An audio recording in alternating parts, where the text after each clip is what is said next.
Okay, we now get to our Veterans Service Officers, and we've got a goodly number here with us. Jose Raul Fierro, Keith Boylan is still with us, J.P. Tremblay, Paul Sullivan, and Chris Bingham. And I see my friend Ted Pontillo out there in the audience. And please, thank you for coming and being a part of our discussion today relating to the Veterans Service Officers and their service to the community, outreach and maximizing that outreach, and the things that the state are doing in partnership with you and you with the state. Please proceed, whoever would like to go first. Thank you, sir. The secretary, maybe, deputy secretary first. Well, I think we should, All right, Jose, if you want to go ahead and start, because he's the... please proceed. Thank you. I'd like to begin by commending the committee for having this hearing and pushing veteran issues to the forefront. Thank you. I'd also like to thank CalVet and CVSOs that are in attendance. Over the past year and a half that I've looked at these issues, I've learned that this is an incredible group of professionals who work tirelessly on a task that most likely in the public consciousness at best will ever break even. So I want to thank you. Haas School of Business, correct? Yes, sir. Thank you very much for taking your time coming all the way here. Again, my name is Jose Fierro. I think Mark Johannesson introduced me a little bit earlier. I led a team, interdisciplinary team at the Center for Nonprofit and Public Leadership that was commissioned by the Senate Advisory Commission on Cost Control to take a look at the marketing outreach efforts of CalVet. The project began in December 2013 and culminated in a briefing last year in May. We delivered our recommendations. Marketing plan has many parts, but I've been asked today to start off with the marketing analysis to give a landscape for the challenges and opportunities that CalVet faces, as well as the recommendations that we came up with. Overall, the California veteran population is declining, aging, and shifting in demographics. Gulf War era veterans are seeing their ranks grow at a high percentage, and the population is diversifying, with women and Hispanic veterans increasing over the next 10 years. Younger veterans are returning home with special needs and have a higher rate of mental health issues, risk for homelessness, higher rates of unemployment, and job instability compared to their civilian peers. In 2012, 7% of the population in California over 18 years of age were veterans, about 1.8 million. We estimate that currently 30,000 troops are leaving service and returning to California every year. Characteristics of the veteran population is different than non-veteran population. 67% are non-Hispanic white, 15% Hispanic, 9% African American, 5% Asian American, versus their civilian counterparts, which are 41%, 35%, 6%, and 15% respectively. In addition, vets are slightly better educated than their civilian counterparts, with 74% having at least some college education versus 60% for civilians. As a veteran using the GI Bill, I'm very cognizant of the great benefit and very grateful. Some of the trends, I want to point out two key ones. By 2020, the veteran population will have decreased in California to about 1.5 million, whereas the overall population of California, of course, is growing. Hispanic vets will grow the fastest at 13.5%, whereas the 55 and older demographic will be declined at 3% over the same period. So as part of our marketing study, one way we looked at segmenting that population was bucketing the veterans into 55 years and older and younger. So 55 years and older, 60% of the veteran population lies within that category, and 40% is below 55. Of course, those numbers are approaching parity over the next decade. We then use the data to make generalizations and create a profile for each demographic group. So I'll now use generalizations. Generally, younger veterans aged 25 to 34 have higher unemployment, lower labor pool participation rates, while older veterans seek appropriate long-term care services. Not only do California vets have higher rates of disability at 26.6% as compared to non-vets at 13%, those with service-connected disabilities have increased 60% since 1990. Veterans are more susceptible to hearing impairment, vision loss, orthopedic injuries, traumatic brain injuries, burns, spinal cord injuries, and amputation as compared to civilians, and have struggled with a higher rate of mental illness such as depression and post-traumatic stress disorder. As spoke to earlier, alarmingly, a significant portion of women veterans have experienced some sort of trauma, with 37% reporting military sexual trauma. Finally, housing is an area of need, with poverty cited as a critical risk factor. Male veterans who live in poverty are 1.2 times more likely to become homeless. Women veterans are 2.7 times more likely, and 18 to 30-year-olds are 3.5 times more likely to become homeless than their civilian counterparts who are in poverty. We did look at two peer organizations, New York Department of Veteran Affairs and the Florida Department of Veteran Affairs, to compare how CalVet was doing. And we used those two because they're similar in demographics and in size. We felt that New York was, in a sense, a cautionary tale, and Florida was an example of best practices. And we used that in formulating some of our recommendations in the report. So hopefully that sets the stage for understanding California demographics of the veterans, their trends and the needs, and then I'll turn it over to CalVet and CVSOs, and I can come back and talk to some of our recommendations if you'd like. If you'd be so kind, then, we'll come back to you then, Mr. Fierro. Please. Well, I appreciate my fellow naval aviators' work on this project. Isn't it sad that we're even here discussing this today and that the U.S. Department of Veterans Affairs does not do a better job of educating and taking care of our veterans, and it's falling on the backs of the state and the local agencies. The CACVSO welcomes the discussion that's brought up by this. Clearly, many California veterans remain unaware of their benefits, and I'd like to tell a story that punctuates this that happened to me recently. I had a veteran's son call me. They were trying to get aid and attendance for their dad. He's a World War II vet in his 90s. As we talked, it comes out that he's a former prisoner of war. And he's enrolled in the VA healthcare system, getting dental and vision, never filed for a benefit. Well, as we dug into it, he had recently had a stroke 6 years prior. And it turns out that stroke is a presumptive disability based on prisoner of war status. The veteran is 100% disabled. So March 9th, I get the call. March 11th, they come in. I say, grab your dad's medical records, his DD-214, and get in the office. So I worked with the VA in Oakland, and they had the initial claim granted in 36 hours. But if you look at it backwards, the lack of outreach to that man, that veteran, a former, he was a B-17 pilot shot down over Germany. He fell through the cracks. And 6 years ago, he was eligible for benefits at the 100% rate. So if you do the math, it's about $200,000 he missed out on. And his family has been carrying the burden of caring for this man in a wheelchair who's had a stroke. The VA, the federal VA, had information in their charts that he was a POW, but they didn't connect the dots. So it just was a matter of, by happenstance, got to us and we did that. We took care of him. So cases like this show the dire need for outreach and education, and it's unconscionable that the vast majority of the responsibility falls on local government to do this. CACVSO has concerns about any marketing or outreach plan. Yes, we need to do outreach, but we are tapped out. If you look at it from a mathematical perspective in queuing theory, if you simply increase arrival rate and you do nothing to change service times or number of servers, all you're going to get is a longer line. And that's our situation right now. You know, I'm going to bring up a sacred cow as an example as well. The veterans' homes.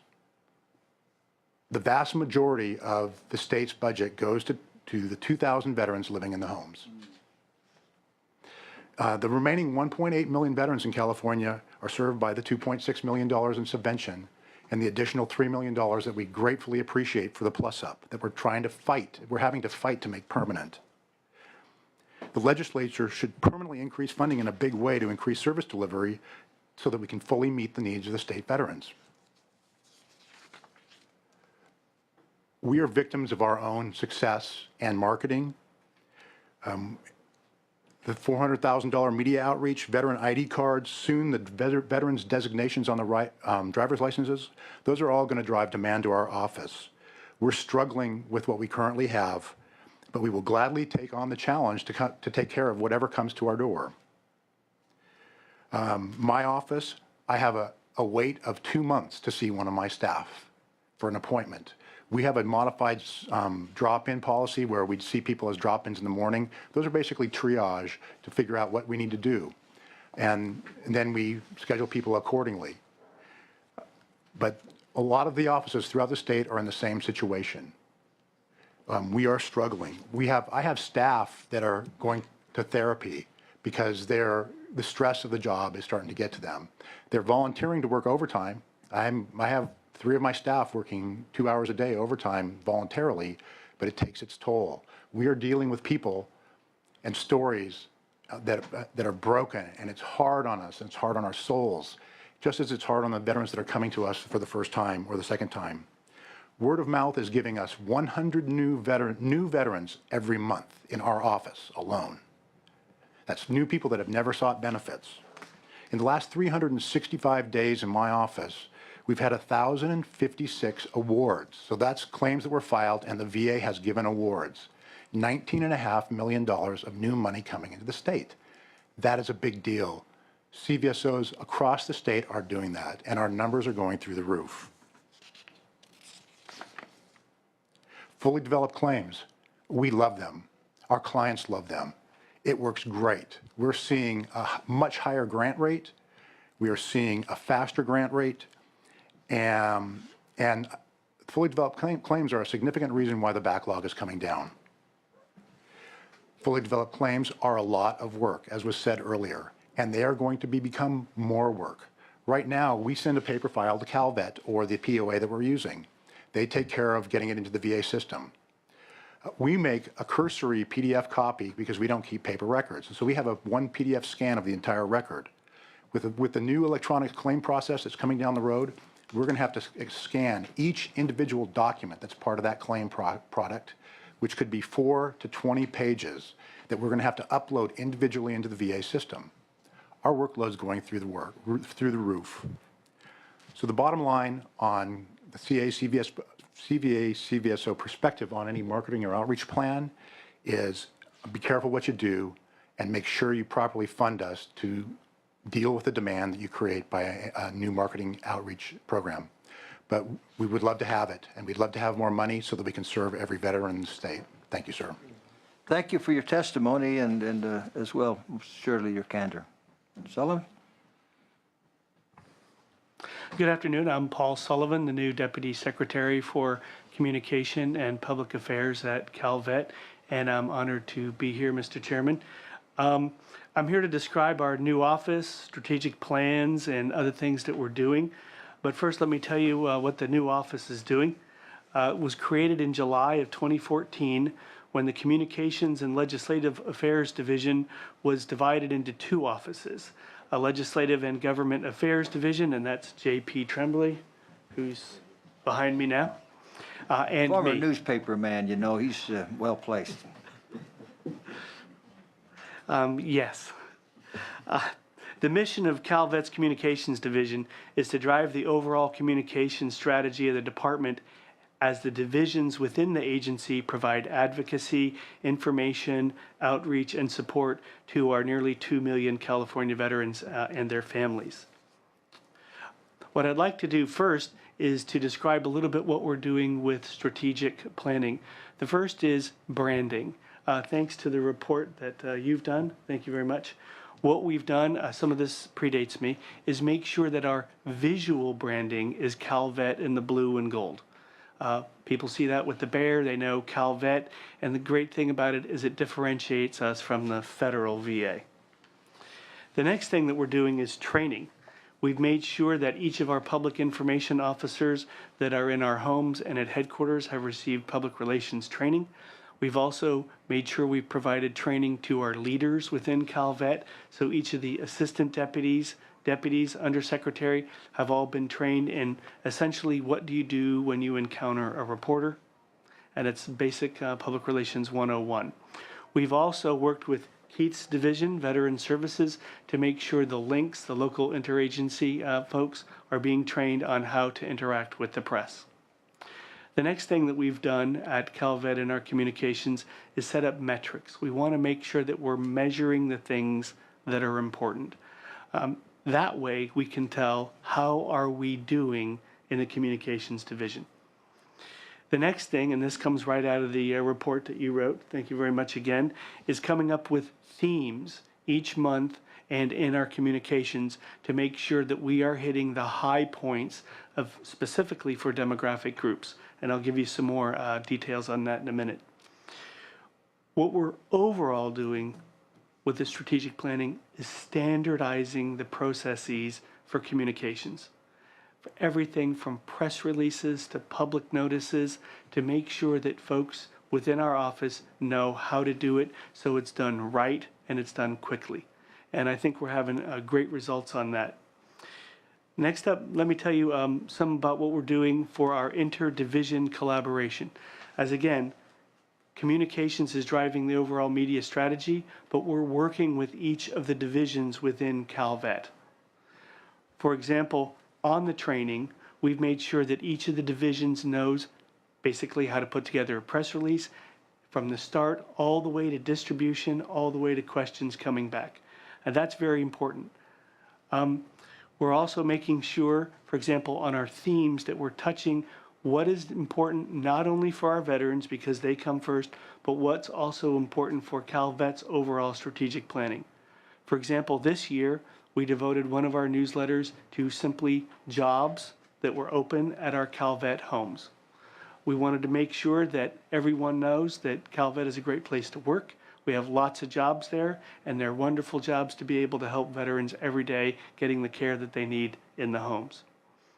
In February, the next month, we had a Black History Month edition, making sure we were hitting all the high points of all the fantastic work that our Minority Affairs Division has been doing with all of their outreach. In March, we did Women Veterans, and all of this is described, you may have seen in the briefing that we gave you. Then we went on to do a specific month for Vietnam veterans and the memorial that's right here in Capitol Park. We highlighted that, did extensive press outreach, and that way we were providing lots of outreach and information to our Vietnam veterans cohort. This month, for May, we did Memorial Day. Lots of information about what is Memorial Day, the monuments in California, and it serves not only to provide a sense of pride to the veterans about what we have, but also what Calvet is doing to make sure that those monuments are preserved and enhanced. For example, the El Soldado Memorial that the Minority Veterans Division is enhancing. Next month, we have the Pride edition, and that will highlight the LGBT veterans with the repeal of Don't Ask, Don't Tell, and with the excellent work of Minority Veterans Affairs and their LGBT forum, making sure that our veterans who are LGBT know about the benefits and services that they've earned through their honorable service. Future months coming up, we'll have the 25th anniversary of the start of the Gulf War, and lots more things coming up. Let me finish up with a couple of highlights, if I may, on what Calvet Communications has done that you may have seen in the press. Again, it's in coordination with the other divisions here at Calvet. We're also working with our partners, the county service officers, and also the veteran service organizations.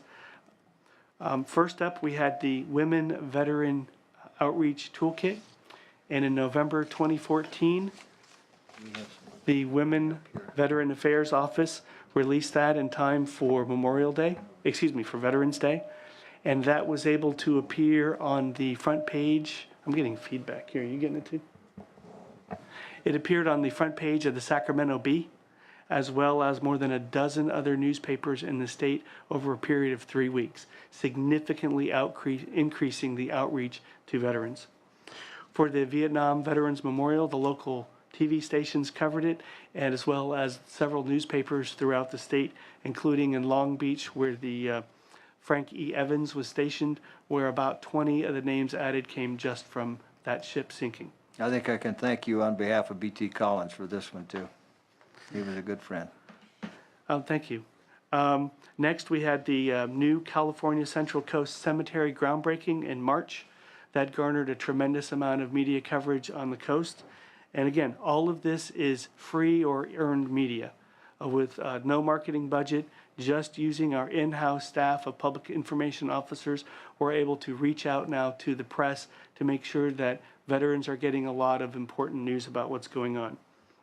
And in the future, here's what's coming up. We have the 2016 resource book that comes out every 2 years from Calvet, mainly a product, again, of the Veteran Services Division. We have a project plan making sure that that's all being put together now so that it comes out in time at the beginning of next year. For us in Sacramento, we have the State Fair. We understand that attendance increased about 70% due to the Military and Veterans Appreciation Day publicized by Calvet. I think it was the MRE cook-off. Our staff did a fantastic job publicizing that. And any way you can reach out to folks in the area to let them know about that event is always good. We have a key ceremony where 26 low-income veterans will receive the keys to their new homes in July in Santa Clarita, thanks in part to funding by Calvet's Farm and Home Division. This is an absolutely poignant event, seeing disabled veterans, most of them low income, being able to receive the keys to their homes. So we're helping with a project plan for the media to make sure that that is well publicized. And as Chris mentioned on my right, there'll be the new driver's license coming out on November 12.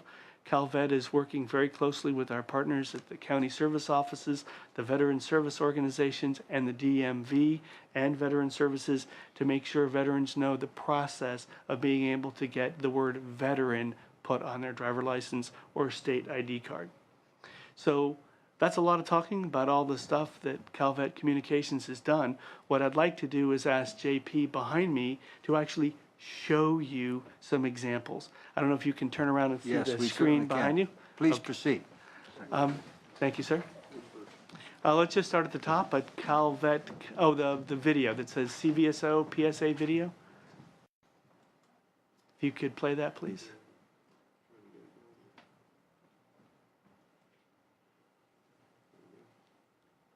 Thanks, JP. Are a military veteran. If you served in the Army, Navy, Air Force, Marines, Coast Guard, National Guard, or Reserves, you may be eligible for special housing, education, health care, and other benefits, even if you didn't see combat.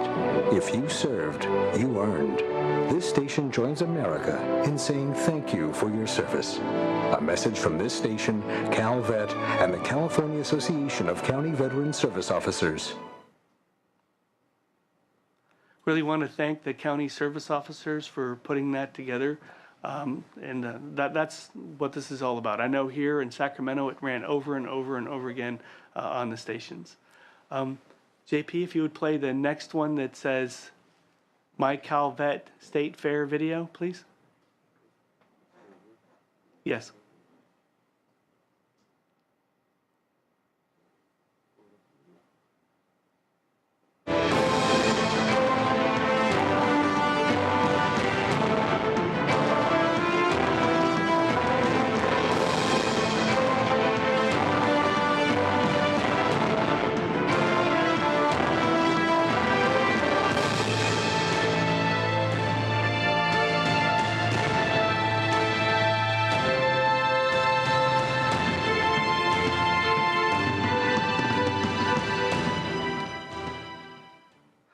I can report that when this played at the Cal Expo State Fair, every time it came up on the screens, the crowd was cheering. And yeah, that's just great. This is what we want to do. This is what makes my job absolutely wonderful. Now, if we can start from the top with each of these graphics, we have a team at Calvet in our communications department that does some outstanding graphics. For example, here's the cover of our recently rebranded Calvet Connect that follows the same themes that Keith Boylan discussed about connecting with veterans. This is the cover for the month of May and the Memorial Day. It's included in your packets. And here's what's different about this.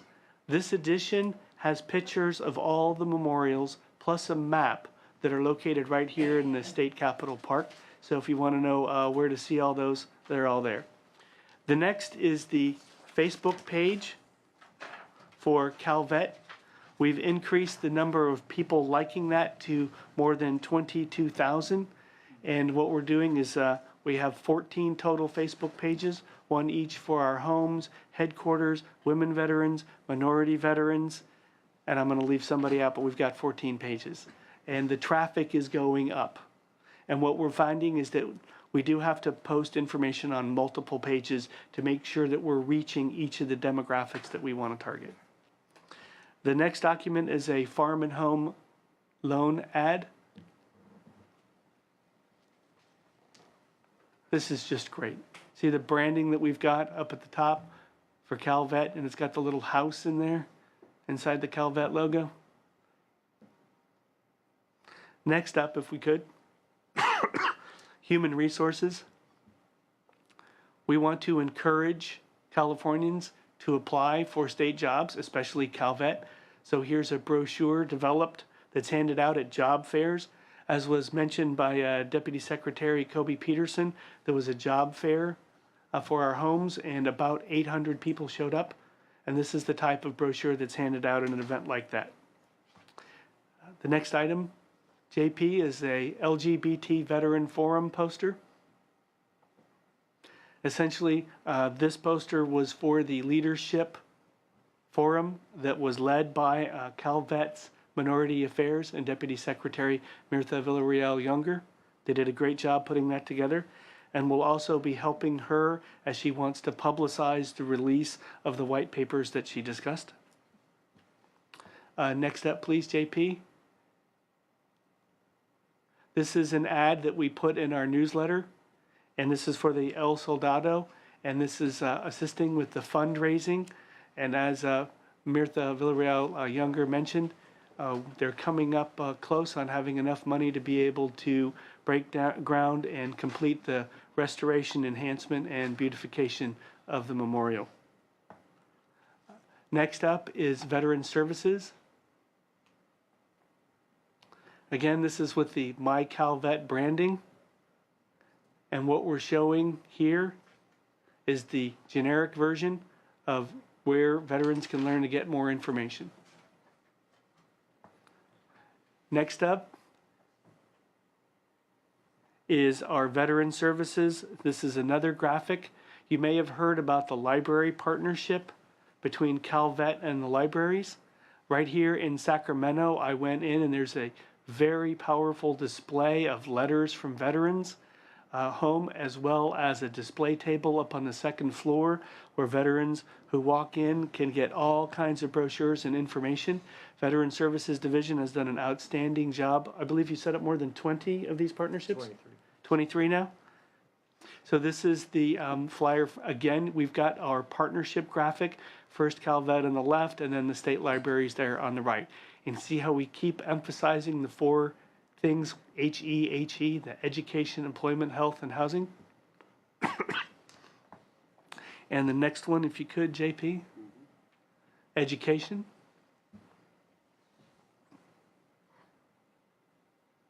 As a Californian, I think it's absolutely fantastic. There's a tuition fee waiver here, as well as the office within Calvet that assists with doing some oversight of Title 38 programs. They're great folks. Next up, we have jobs at veterans' homes. This is very similar to the cover of our newsletter. Again, we're promoting Calvet. And yes, that's where you can scan your phone and get information about jobs at Calvet. So we're trying to use phone numbers, websites, the bar, the branding. Next up, we have another veterans' homes. This is where we're doing outreach for prospective new residents. I can tell you I've been to each of our 8 homes. They're wonderful. I meet with the veterans individually. I've helped provide media training to the administrators. They're great places to live. And here is the flyer that we hand out that we hope encourages veterans that want to want to move into a Calvet home. And then last, and this is absolutely spectacular, is the Women Veterans Outreach Toolkit, where Deputy Secretary Lindsay Sin put this together. The communications graphics and editorial helped a little bit, but 99% of the work was obviously with the Women Veteran Affairs Division. And assisting them, we were able to get earned media And she was able to provide that information to partners such as VSOs and CVSOs so that they know what's going on with regard to CalVet and women veterans. So we can talk about lots of stuff. I wanted to make sure that you saw concrete examples of what we're doing for specific branding, for specific groups that we believe is working. Very well done. Sullivan, I particularly like your artful use of the logo. It's something that will stick with people. But the house in it with a bear and another one, I think that was very impressive. I wish I could take the credit, but we've got fantastic staff at CalVet that really like being able to help veterans all day. So they deserve the credit, and I will relay that back to them. Please extend that the committee is very aware of their good efforts. And I believe that, Mr. Boylan, did you have anything you wanted to add at this point before we go to Mr. Fierro?